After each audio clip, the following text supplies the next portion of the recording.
वट्टू कौम के बानी का नाम अधम था, जो हिंदुस्तान के किसी राजे की 11 बीवियों में से एक की औलाद थे। ज्यादा गुस्से वाला होने की वजह से उनका नाम वट्टू पड़ गया, यानी ज्यादा वट वाला वट रखने वाला। पोवर राजपूतों की 3 शाखें जिन्होंने बाबा फरीद रहमातुल्लाह के हाथ पर इस्लाम कबूल किया, इनमें खरल, सयाल और डोगर हैं, लेकिन ज्यादातर कहा जाता है कि डोगर चौहान राजपूत की नस्ल से हैं। इसके अलावा वट्टू और कुछ भट्टी हैं जिन्होंने बाबा फरीद के हाथ पर इस्लाम कबूल किया। बाबा फरीद के हुक्म पर सयाल दरियाए चनाब के किनारे आबाद हो गए, खरल रावी के किनारे आबाद हो गए, डोगर और वट्टू सतलज के किनारे आबाद हो गए, और यहां उन कौमों ने अपना आबाई पेशा सिपागिरी और जंगजुई छोड़कर खेती बाड़ी शुरू कर दी। सयाल, खरल, डोगर और वट्टू तीनों में ज्यादातर लोग अपने आप को राजपूत नहीं समझते, क्योंकि उनका और राजस्थान के दीगर राजपूत कबाइल से उनका 5 सदियों का फासिला है। ये 5 सदियां उन्होंने जुट्टों में खेती बाड़ी करते गुजारे। इस वजह से ये अपने आप को राजपूत नहीं समझते, और राजपूतों में भी अक्सर उनको राजपूत नहीं समझते।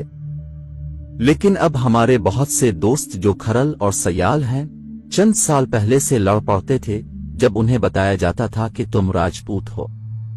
डोगर तो जट कबाइल की गोत है और वो खुद को जट से बालातर समझते हैं। प्रोफेसर मोहम्मद तुफैल ने वट्टू कौम की तारीख पर मुस्तकिल मुदल्लल किताब लिखी है। कुछ रवायत के मुताबिक वट्टू का ताल्लुक राजकोट से है, जो सियालकोट के मशहूर राजा सिलवाहुन की औलाद है। ये राजा जोनेहार भटनाड़ में आबाद हुआ था, जहां उसके 2 बेटे जेपाल और राजपाल थे। जेपाल भट्ट कौम का आबाओ अजदाद था, जबकि राजपाल वट्टू के आबाओ अजदाद थे।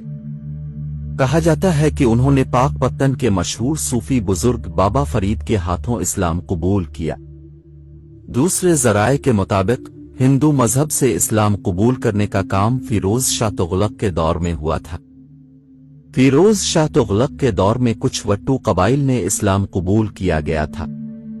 राजा खीवा साहिवाल के करीब हवेली लुका का हुक्मरान था, जो उनके कबीले में पहला मुसलमान था।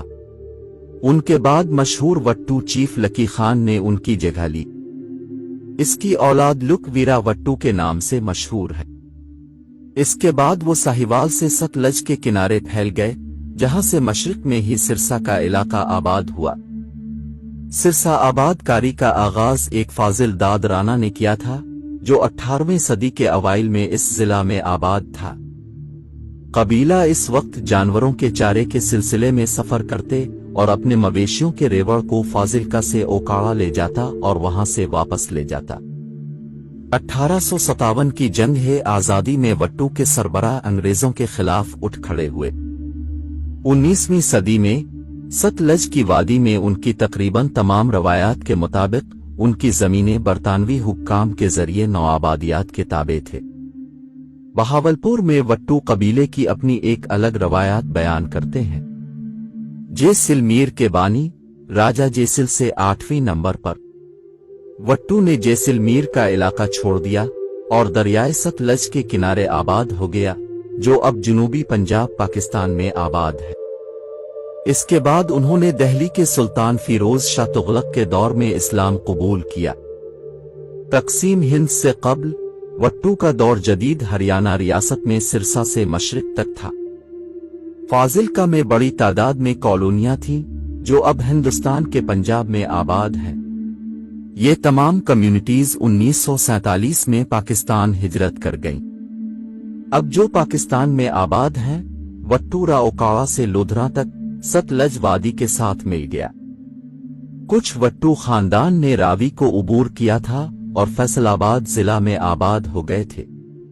वट्टू कबीला अब जिला ओकाड़ा, जिला पाकपतन, जिला बहावलनगर, जिला कसूर, जिला शेखुपुरा, जिला मुल्तान, जिला ननकाना साहिब, चक वटवा 638, फैसलाबाद जिला, खुशाब जिला, बहावलपुर जिला और जिला मियांवाली में आबाद है।